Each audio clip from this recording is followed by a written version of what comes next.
Hello everyone, আসসালামু আলাইকুম। I hope আপনারা সবাই অনেক ভালো আছেন। আজকে আপনাদের সাথে নতুন আরেকটা ডেইলি ব্লগ শেয়ার করব। সকালে ঘুম থেকে উঠে নাস্তা করার পরে আপি আমার জন্য এক কাপ রং চা বানাই দেয়। চা খেয়ে আমি একটু মার্কেটে যাওয়ার জন্য বের হই। আপির বার্থডে ছিল, তাই ভাবলাম যে কিছু একটা কিনা যাক আপির জন্য। আমরা দুই বোনই হিজাব পরি, তাই ভাবলাম আপিকে হিজাব গিফট করা যাক। তার জন্য আমি প্রথমেই যে হিজাব গুলো দেখতেছিলাম, তারপরে কি কালার নিব আমি সেটাও বুঝতেছিলাম না। অনেক খোঁজাখুঁজির পরে একটা হিজাব নেই। হিজাবের সাথে চুড়ি নিব আর রিং নিব, এমন প্ল্যান করে আসছিলাম বাসা থেকে। তারপরে আমি চুড়ি আর নেই নাই, ব্যাঙ্গেল খুঁজতেছিলাম। কাচের চুড়ি কম বেশি সব মেয়েদের কাছেই থাকে, কিন্তু মনের মতো কোথাওই ব্যাঙ্গেল খুঁজে পাচ্ছিলাম না। সবগুলো দোকানে দেখার পরে একটা দোকানে মনের মতো একটা ব্যাঙ্গেল পাই। আমি বাসায় যেয়ে আপনাদেরকে দেখাবো আমি কি কি কিনছি। পরে আরেকটা দোকান থেকে ফিঙ্গার রিং নেই একটা। তারপরে আমি একটু 99-এ যাই। নাম দিছে যে 99, কিন্তু সব টাকারই জিনিস পাওয়া যায়, মানে 99 টাকার জিনিস নেই বললেই চলে। 99-এ আমার কোনো কাজ ছিল না, ভাবছি কোনো কিছু যদি ভালো লাগে তাহলে নিয়ে নিব। সব কাজ শেষ করে আমি বাসার উদ্দেশ্যে রওনা দেই। আর রাজবাড়ী শহরটা আমার অনেক বেশি পছন্দের।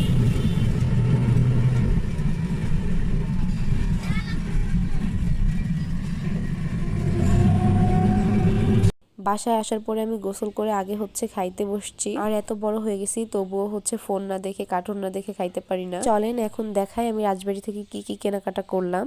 প্রথমেই আমি সুন্দর একটা ব্যাগ কিনছি। গিফট গুলো দেওয়ার জন্য আমি এই সুন্দর ব্যাগটা কিনে আনছি। তারপরে এই ফিতাগুলো কিনছি, এগুলা দিয়ে কি করব সেটা পরে দেখাচ্ছি আপনাদেরকে। তারপরে আমি আম্মুর জন্য একটা হিজাব কিনি। কিছুদিন যাবত আম্মু বলতেছিল আম্মুর এমন একটা হিজাব দরকার, এই জন্য আজকে এই হিজাবটা নিয়ে আসছি। হিজাবের কাপড়টা অনেক বেশি সুন্দর ছিল, সাথে কালারটাও সুন্দর ছিল। এখন আপনাদেরকে দেখাই বার্থডে গার্লের জন্য আমি কি কি কিনলাম। প্রথমেই আপনাদেরকে দেখাই যে হিজাবটা কিনছি সেটা। এই কাপড়ের হিজাব গুলো নতুন বের হয়েছে, কাপড়টা অনেক বেশি সুন্দর। আর আমি হিজাবের কালারটা একটু নুট কালারের মধ্যে নিছি, যাতে সবকিছুর সাথেই পড়তে পারে। আর আমি তো জানতামও না আপির কি কালারের হিজাব দরকার। তারপরে সুন্দর একটা ফিঙ্গার রিং নিছি, এটা একটু আমি আপনাদেরকে পরে দেখাই। রিং এর মাঝখানে একটা বাটারফ্লাই, ক্যামেরাতে ভালো মতো বোঝা যাচ্ছে না। সাথে এই ব্যাঙ্গেলটা নিছি, ব্যাঙ্গেলটা আমার খুবই পছন্দ হয়েছে। ব্যাঙ্গেলটার মাঝখানেও বাটারফ্লাই, আমি দুইটাই ম্যাচিং করে নিছি। আই হোপ আপির সবকিছু ভালো লাগবে। তারপরে ফিতা দিয়ে আমি হিজাবের উপর একটা বো করে দিছি, সাথে একটা কাগজে হ্যাপি বার্থডে লিখে দিছি। আমার মাথার মধ্যে সবসময় এইসব জিনিসই ঘুরপাক খায়, কারোর কোনো গিফট দেওয়া বা কারো কোনো কিছুতে প্ল্যান করা, এই জিনিসটা আমি খুব সুন্দরভাবে তাড়াতাড়ি করে ফেলতে পারি। কিন্তু এমন সুন্দর করে আমাকে কেউ কখনোই সারপ্রাইজ দিতে পারলো না। আমার জীবনের সব থেকে বড় আফসোস এটাই। যাই হোক, ব্যাপার না, সবার ভাগ্যে সবকিছু থাকে না। তারপরে সন্ধ্যার দিকে দেখি আম্মুরা আগুন চালাইছে ঠান্ডার কারণে। আমারও প্রচুর পরিমাণে ঠান্ডা লাগছে, এখনো কমে নাই। আমার ভয়েস শুনে হয়তো আপনারা বুঝতেছেন। তারপরে সন্ধ্যার দিকে আমি একটু নুডলস রান্না করতে যাই। নুডলসের রেসিপি আমি আর শেয়ার করলাম না, কারণ এটা আমরা সবাই কম বেশি রান্না করতে পারি।